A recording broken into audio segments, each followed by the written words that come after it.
Good morning student. आज हम कक्षा 7 के पाठ 10 अपूर्व अनुभव जो कि टेत्सुको कुरियानागी द्वारा लिखित है, और तोतो-चान जो कि एक बालिका होती है और वो ही अपने बचपन के अनुभवों को लिखती है जापानी भाषा में। और उनका ये जो अपूर्व अनुभव है वो हिंदी भाषा में अनुवाद किया गया है टेत्सुको कुरियानागी के द्वारा। हमने पढ़ा था पिछली कक्षा में इसके भाग 1 के बारे में कि जो तोतो-चान होती है उसका जो मित्र होता है, क्लासमेट जो होता है यासुकी-चान, उसको पोलियो होता है। वो पोलियोग्रस्त बीमारी से अपने हाथ पैर उसके बहुत ही कमजोर होते हैं। और वहाँ पे क्या होता है कि सभी बच्चे एक एक पेड़ को अपना मान लेते हैं, अपनी निजी संपत्ति मानते हैं, और स्कूल में लंच के टाइम पे उन पेड़ के नीचे खेलते हैं, कूदते हैं। तो तोतो-चान जो थी वो यासुकी-चान को हिम्मत देकर पेड़ पर चढ़ाना चाहती थी। उसे भी इस खुशी का आनंद, इस पेड़ पर बैठने का आनंद देना चाहती थी। वो बहुत प्रयास करती है, कहीं से सीढ़ी लेकर आती है, चौकीदार के छप्पर से तिपाई सीढ़ी पर भी लेकर आती है और कोशिश करती है तोतो-चान यासुकी-चान को उस पेड़ पर चढ़ाने की, उसका आनंद दिलाने की। तो आइए आज हम इसके भाग 2 के बारे में पढ़ते हैं। यासुकी-चान ने घबराकर तिपाई सीढ़ी और पसीने से तरबतर तोतो-चान की ओर देखा। जो तोतो-चान थी वो चौकीदार की छप्पर की तरफ फिर से जाती है और सब सामानों को, चीज़ों को, वस्तुओं को टाल मटोल कर बड़ी मुश्किल से उसे तिपाई सीढ़ी मिलती है, उसको लेकर आती है। और वो भी छोटी थी तो उसको लेकर आती है, तो वो खींच कर लेकर आती है, जिससे उसे पसीना होने लग जाता है। उसे भी काफ़ी पसीना आ रहा था। उसने पेड़ की ओर देखा और तब निश्चय के साथ पाँव उठाकर पहले सीढ़ी पर रखा। उन दोनों को यह बिल्कुल भी पता न चला कि कितना समय यासुकी-चान को ऊपर तक चढ़ने में लगा। सूरज का ताप उन पर पड़ रहा था, पर दोनों का ध्यान यासुकी-चान के ऊपर तक पहुंचने में रमा था। तोतो-चान नीचे से उसका एक एक पैर सीढ़ी पर धरने में मदद कर रही थी। अपने सिर से वह उसके पिछले हिस्से को भी स्थिर करती रही। यासुकी-चान पूरी शक्ति के साथ सूझ रहा था और आखिर वह ऊपर पहुंच गया। तो फिर क्या हुआ? तोतो-चान ने पूरी उसकी मदद की, तिपाई सीढ़ी लेकर आई और धीरे धीरे उसके एक एक पैर को उठाकर वो सीढ़ी पर रख रही थी और ऊपर चढ़ाने का उसे प्रयास कर रही थी। और आखिर में वह ऊपर पहुंच गया। बच्चे खुशी के मारे कहते हुर्रे, पर उसे अचानक सारी मेहनत बेकार लगने लगी। तोतो-चान तो सीढ़ी पर से छलांग लगाकर द्विशाखा पर पहुंच गई, पर यासुकी-चान तो सीढ़ी से पेड़ पर लाने की हर कोशिश बेकार रही। अब तोतो-चान तो फिर सीढ़ी पर से पेड़ की शाखा पर बैठ गई, परंतु यासुकी-चान नहीं बैठ पा रहा था। उसके लिए बहुत प्रयास कर रही थी, फिर भी क्या हो रहा था कि वो सारी कोशिशें बेकार हो रही थी। यासुकी-चान सीढ़ी थामे तोतो-चान की ओर ताकने लगा और जो यासुकी-चान था वो तोतो-चान की तरफ देखने लगा। तोतो-चान की रुलाई छूटने को हुई। उसने चाहा था कि यासुकी-चान को अपने पेड़ पर आमंत्रित कर तमाम नई नई चीजें दिखाए, और मानो कि उसके हृदय में रोने जैसी भावना हो गई थी। तोतो-चान की कि मैंने इतना प्रयास किया फिर भी सफल नहीं हो पाया, और मैं कोशिश करके भी इसे पेड़ पर नहीं बिठा पाई। उसकी बहुत इच्छा थी कि मैं यासुकी-चान को पेड़ पर बिठाकर जो प्रकृति का जो नज़ारा है, ये नई नई वस्तुएं जो है, पेड़ पर बिठाकर सड़क पर आने जाने वाले लोग, आसपास की वस्तुओं को इसे दिखाऊं। पर वह रोई नहीं। उसके जो भाव थे वैसे हो चुके थे, परंतु वह हिम्मत नहीं हारी। उसे डर था कि उसके रोने पर यासुकी-चान भी रो पड़ेगा, और उसे लगा कि अगर वो हिम्मत हार जाएगी तो यासुकी-चान भी हिम्मत हार जाएगा, वो भी रोने लग जाएगा। उसने यासुकी-चान का पोलियो से पिचकी और अकड़ी अंगुलियों वाला हाथ अपने हाथ में थाम लिया, और जो पोलियोग्रस्त जो हाथ था उसका, पोलियो की बीमारी से, उसको तोतो-चान ने अपने हाथ में ले लिया। उसके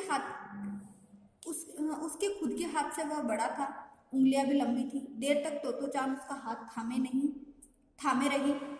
तब बोली, तुम लेट जाओ, मैं तुम्हें पेड़ पर खींचने की कोशिश करती हूँ और उसे उस सीढ़ी पर लेटा देती हूँ और उस जो पोलियोग्रस्त हाथ होता है उस हाथ के माध्यम से वो उसे खींचकर कोशिश करती है। उस समय द्विशाखा यानी पेड़ की 2 शाखा, एक इस तरफ एक इस तरफ पर खड़ी तोतो चान द्वारा यासुकी चान को पेड़ की ओर खींचते अगर कोई बड़ा देखता तो वह जरूर डर के मारे चीख उठता।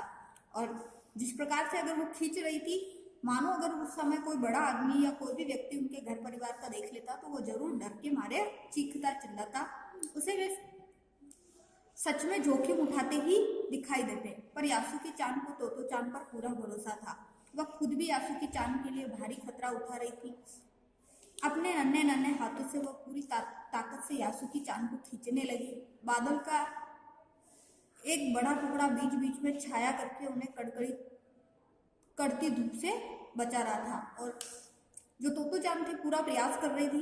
तो बहुत कड़ाके की धूप थी, तो थोड़ी थोड़ी बादल हो रहे थे, उस प्रकार से उन्हें छाया मिल रही थी और कोशिश कर रही थी वो कि ये ऊपर चढ़ जाए। काफी मेहनत के बाद दोनों आमने सामने पेड़ की 2 शाखा पर थे और बहुत प्रयास करने के बाद वह पेड़ की शाखा पर पहुंची। पशु ने से तरबतर अपने बालों को चेहरे से हटाते हुए तोतो चान ने सम्मान से झुककर कहा, मेरे पेड़ पर तुम्हारा स्वागत है। और उसे बहुत खुशी हुई और वो उसे स्वागत करती है। उसकी जो मेहनत होती है वो सफल हो जाती है यासुकी चान को ऊपर चढ़ाने की। नेक्स्ट देखते हैं।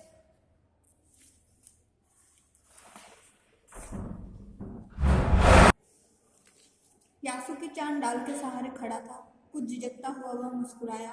तब उसने पूछा, क्या मैं अंदर आ सकता हूँ? और वो पेड़ की शाखा के सहारे पहले तो खड़ा हुआ, फिर उसे भी बड़ी खुशी हुई, हंसा वो और उससे पूछता है, क्या मैं अंदर आ सकता हूँ?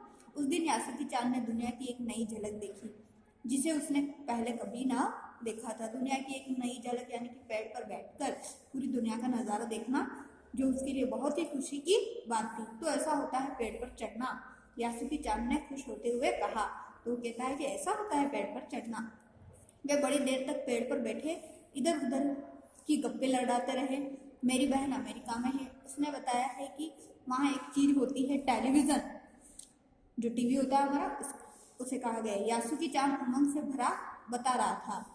वह एक दूसरे से बातें करते रहते हैं और अपने परिवार के बारे में, आस पड़ोस के बारे में बातचीत करते हैं। वह कहती है कि जब वह जापान में आ जाएगा तो हम घर बैठे बैठे ही सुमो कुश्ती देख सकेंगे। वह कहती है कि टेलीविज़न एक डिब्बे जैसा होता है। तोतो चान उस समय यह तो न समझ पाई कि यासुकी चान के लिए, जो कहीं भी दूर तक चल नहीं सकता था, घर बैठे चीज़ों को देख लेने के लिए क्या अर्थ होंगे। वह तो यह ही सोचती रही कि सुमो पहलवान घर में रखे किसी डिब्बे में कैसे समा जाएंगे। तो तोतो चान नादान थी, उसे समझ नहीं थी कि जो टीवी में जो पिक्चर दिखाई जाएंगे, जैसे सुमो पहलवान था, उसके लिए कहा गया है वो तो घर में रहे जैसा है, वो छोटे से डिब्बे में कैसे समा जाएगा। उनका आकार तो बड़ा होता है। पर बात उसे बड़ी लुभावनी लगी और पर इस तरीके की बातें उसे बड़ी ही मन को मोहने वाली लुभा रही थी। उन दिनों टेलीविज़न के बारे में कोई नहीं जानता था। पहले पहल यासुकी चान ने ही तो तोतो चान को उसके बारे में बताया था। और तोतो चान को जो टेलीविज़न के बारे में, टीवी के बारे में सबसे पहले बताया वो यासुकी चान ने बताया।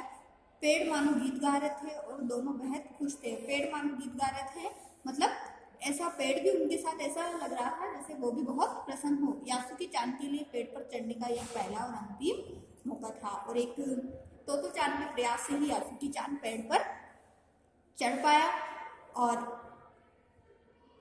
वो ही उसका मानो अंतिम मौका था। तो तेत्सुको कुरियानागी द्वारा जो यह रचना है अपूर्व अनुभव, जो कि तोतो चान जो एक बालिका होती है, जिन्होंने स्वयं ही अपने बचपन के बारे में और अपने जीवन के बारे में लिखा जापानी भाषा में, जिसका अनुवाद जो है कई भाषाओं में हुआ है।